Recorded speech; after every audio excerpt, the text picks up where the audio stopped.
Andito na naman tayo sa nagbabagang showbiz. Balita, panoorin natin ang video nila Jinky Pacquiao kung saan ay binisita siya ng kanyang apo na si Clara. Panoorin natin ang video nila.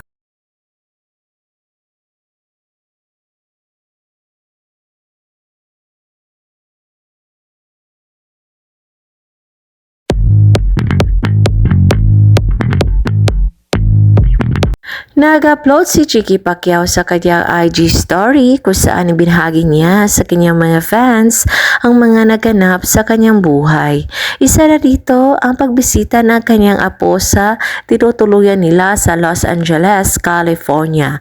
At masaya ngang ibinahagi ni Jinky na nakikipagkulitan siya sa kanyang apo. At sinabi pa nga niya na mamimiss talaga niya ang kanyang apo na si Clara dahil uuwi na si Jinky sa Jensan. At sabi niya sa kanyang anak na si Jemuel ay babalik siya after a month dahil mamimiss niya talaga ang kanyang apo na si Clara. Panoorin natin ang kabuuan na nasabing video nila Jinky Pacquiao at huwag kalimutang maglagay ng iyong komento sa video na ito.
Thank you sa panonood sa nasabing video nila Jiki Pacquiao. And for more showbiz update, don't forget to like, subscribe, and share.